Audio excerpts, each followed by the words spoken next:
हस्तिनापुर गांव में रहने वाली सरोज के 5 बेटे थे। उसका पति जगदीश पेशे से एक कपड़ा व्यापारी था। कुछ वर्षों पहले जगदीश का स्वर्गवास हो गया था। समय के साथ सरोज के सभी बेटे जवान हो गए और उन्होंने पिता के कपड़ों के सीमित कारोबार को बड़े उद्योग के कारखाने में बदल दिया। पूरे गांव में उन्हीं के चर्चे हुआ करते थे।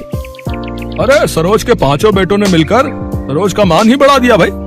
पहले तो पिता के छोटे मोटे कारोबार को इतना फैलाया और फिर उसी कमाई से इतना चौरस घर खड़ा कर दिया। 100% सच कहा रमेश भाई। अमीर रईस होने का सरोज के मन में जरा भी अहंकार नहीं है। जरूर ही पिछले जन्म में इसने पुण्य किए होंगे, तभी जाकर इस कलयुग में इसे 5 पांडव पुत्र का सौभाग्य प्राप्त हुआ है। सरोज के प्रति गांव वालों के मन में काफी इज्जत थी। पैसे वाली होने के बावजूद भी उसके अंदर बिल्कुल घमंड नहीं था। अरे मेरे 5 पांडु, यहाँ पर आओ।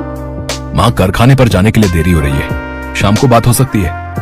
कामकाज के प्रति क्या इतना मशरूफ हो गए हो तुम लोग, जो पल भर के लिए अपनी माँ के पास नहीं बैठ सकते? मोहन भैया, तुम माँ की बात सुन लो, हम चारों कारखाने जा रहे हैं। अरे ठहरो, मुझे तुम 5 से बातचीत करनी है। ये तस्वीरें देखो, मैंने तुम 5 भाइयों के लिए लड़कियां पसंद की हैं। सभी खानदानी और रईस खानदान की हैं। ऐसा सुनकर 5 भाई एक दूसरे का मुंह ताकने लगते हैं। तभी उसका तीसरा बेटा कहता है, माँ, ऊपर वाले की दया से आपके 5 बेटे अपने पैरों पर खड़े हैं। माँ, शुरुआत से ही हम 5 भाइयों की सोच यही रही है कि हम गरीब घरों की बेटियों को ही इस घर में दुल्हन बनाकर लाएंगे। माँ, प्रदीप सही कह रहा है। अरे पगला गए हो क्या तुम लोग? अगर मैं किसी गरीब की बेटी को ब्याह कर लाऊंगी तो लोग सैकड़ों बातें बनाएंगे। गरीब अमीर का मेल भी नहीं देखा कहेंगे।